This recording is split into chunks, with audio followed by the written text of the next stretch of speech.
Hello दोस्तों, स्वागत है आपका आपके पसंदीदा यूट्यूब प्लेटफॉर्म नोट्सबुक आईएएस पे। दोस्तों, जैसे आपको पता है कि अभी जो जम्मू कश्मीर में आतंकवादी हमला हुआ था, उसके मद्देनज़र भारत सरकार के द्वारा एक्शन लिया गया है उस पे। और उस पे जो है, जो सीसीए की बैठक हुई थी, उस बैठक में 5 फैसले लिए गए हैं, जिसमें से एक फैसला सिंधु जल समझौता जो था 1960 का जो हुआ हुआ था, उस पे जो है एक्शन लिया गया था। अब ये सिंधु जल समझौता है क्या, तो इसके बारे में हम लोग देखेंगे। क्योंकि सिंधु नदी जो है वो निकलती है मुख्य रूप से भारत से बाहर, यानी तिब्बत वाला जो रीजन है वहाँ से निकलती है, और उस रीजन से निकलते हुए लद्दाख होते हुए तब पाकिस्तान होते हुए और तब जाके अरब सागर में गिरती है। इसके बीच में सिंधु नदी में बहुत सारी नदियां जाके मतलब मिलती हैं, उसमें सहायक नदियां जो कि भारत से ही होके जाके तब उसमें मिलती हैं। उसमें पंचनद है, और पंचनद में जैसे आपको पता भी होगा, चेनाब, झेलम, ब्यास, सतलज, रावी, ये सभी नदियां जो है जाके पंचनद के रूप में फिर उसमें मिल जाती हैं सिंधु जल में।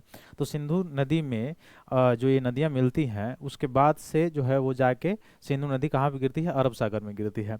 तो अगर यह भारत और पाकिस्तान का मतलब पार्टीशन नहीं हुआ होता, बंटवारा नहीं हुआ होता, तो यह जो सिंधु नदी होता वह एशिया का, या मुख्य रूप से तो कहा जाए कि भारत का, वो सबसे लंबी नदी होती है। लेकिन चूंकि बंटवारा होने के बावजूद अधिकांश भाग जो उसका है वो कहाँ पे चला गया है, पाकिस्तान वाले एरिया में है। इसलिए भारत की सबसे लंबी नदी अभी कौन है प्रेजेंट में, उत्तर भारत की, वो है गंगा नदी। ठीक। तो इस नदी में जो समझौता हुआ था, नदी पर जो समझौता हुआ था 1960 में, वह किसके अध्यक्षता में हुआ था, तो 1960 में यह समझौता हुआ था वर्ल्ड बैंक की अध्यक्षता में। अब आपको पता भी है कि वर्ल्ड बैंक जो है वो कहाँ का मुख्य रूप से है, तो यूएस से रिलेटेड है। ठीक ना। तो वर्ल्ड बैंक की मध्यस्थता के कारण 1960 में समझौता हुआ था सिंधु जल पे। अब सिंधु नदी पे जब समझौता हुआ था तो उसमें दो पार्ट में बांटा गया था। अब दो पार्ट में कौन कौन पार्ट था 1960 में, तो वह पार्ट एक तो था जो सिंधु नदी है, मुख्य जो सिंधु नदी है, और उसमें सहायक जो ट्रिब्यूटरीज हैं उसकी। तो सहायक नदियां और उसकी ट्रिब्यूटरीज, मतलब मुख्य जो नदी है उसके बीच में, ऐसे आप याद रखेंगे, एक तो सीजेआई हो गया। सीजेआई का मतलब जो चेनाब नदी है, फिर से आपका जो है झेलम हो गया, और इंडस हो गया। इंडस मतलब जो सिंधु है। ठीक ना। तो इन तीन नदियों का 80% जो जल है वह कौन प्रयोग करेगा, पाकिस्तान प्रयोग करेगा। और 20% जो है प्रयोग वो कौन करेगा, इंडिया करेगा। वो अलग बात है कि भारत 20% भी इसका पार्ट का यूज जो है नहीं कर पाता है, अधिकांश भाग जो है पाकिस्तान को दे दिया जाता है। लेकिन इस समझौते को रोक जाने से क्या होगा कि पाकिस्तान की जितनी भी अर्थव्यवस्था है, कृषि, चूंकि आपको पता होगा कि जो नदियां होती है उसके किनारे बहुत सारी चीज़ें, सभ्यताएं जाके निवास करती हैं। उसका कारण यही है कि वहाँ से अर्थव्यवस्था से लेके सारी चीज़ें वहाँ पर डेवलप होती हैं। तो यहाँ से यहाँ की जीविका इसकी ऐसे ही समाप्त हो जाएगी। दूसरी चीज़ की, इसको कूटनीतिक रूप से बंद करने के लिए क्या क्या काम किया गया है, जो अटारी बॉर्डर है उसको बंद किया गया है, इवन पासपोर्ट वगैरह सारी चीज़ें, या 48 घंटे के अंदर जो है टोटल जितने भी पाकिस्तान के लोग यहाँ पे आए हैं उनको यहाँ से निकलने का जो है टाइम दिया गया है। इवन ये भी कहा गया है कि, और उधर पीओके वाला जो क्षेत्र, अच्छा मुख्य रूप से हो क्यों रहा है, इसका कारण ये है, जैसे पिछले जब से 370 हटा है उसके बाद से जम्मू कश्मीर में टूरिज्म या फिर से जो डेवलपमेंट है वो बढ़ रहा है। और डेवलपमेंट होने के साथ साथ वहाँ की जो युवा हैं, वहाँ के जो मूल नागरिक, जो कभी न कभी ब्रेन वॉश करके उनको एज ए टेररिस्ट के रूप में यूज किया जाता था, उनको कहीं ना कहीं रोजगार मिल जा रहा है। और रोजगार मिलने के कारण अब वो टेररिस्ट ग्रुप को ज्वाइन नहीं कर पा रहा है। अब चूंकि वो उसको पाकिस्तान को भड़काना है इसके खिलाफ, इसका कारण ये है कि जो पीओके है उसको वो मतलब एक्वायर करना चाहता है। लेकिन एक्वायर, अब जैसे आपको पता भी होगा कि जम्मू कश्मीर जो यूटी बना हुआ है उसके लिए पीओके वाले क्षेत्र में भी विधानसभा की सीटें अभी भी रिक्त छोड़ी हुई है। और बीजेपी जो सरकार अभी फिलहाल की जो गवर्नमेंट है केंद्र में, वह पहले से ही उसका एजेंडा रहा है कि पीओके जो है वो किसी का है ही नहीं, वो तो भारत का है, सीधी बात है।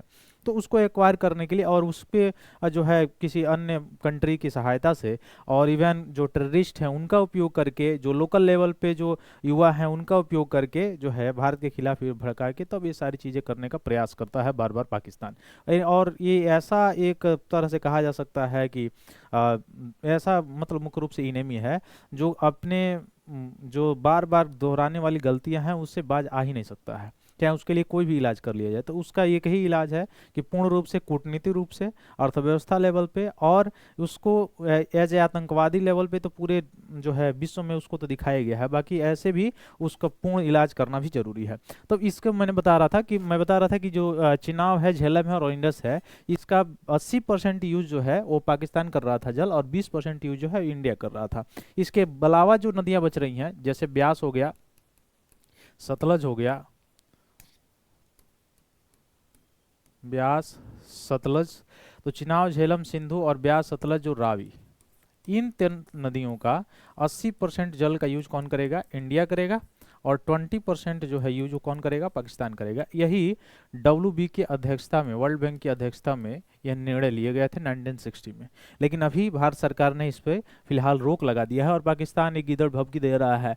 वहाँ का रक्षा मंत्री जो है वो बोल रहा है कि अगर सिंधु जल समझौता को यानी रोका गया या बंद किया गया सिंधु जल के मतलब नदी को, तो मुख्य रूप से यह भारत पे सॉरी पाकिस्तान पे जो है अटैक माना जाएगा, यानी ये एक युद्ध का निमंत्रण के बराबर होगा।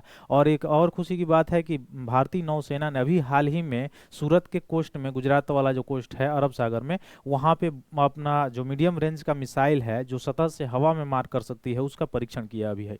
ठीक है, तो एक कहा जाता है ना युद्ध से पहले की जो तैयारी, और उसका रेंज इतना है कि पाकिस्तान में आराम से जा सकता है। तो ये बहुत अच्छे तरह से एक तैयारी भी चल रही है और आगे आने वाले समय में आपको और सारी चीजें देखने को मिलेगी। तो अब इसका जो अगर जल है ये रोक दिया जाएगा तो कूटनीतिक रूप से अर्थव्यवस्था लेवल पे वो, और ऐसे ही और अटारी बॉर्डर बंद किया गया है, तो ये सारी चीजें।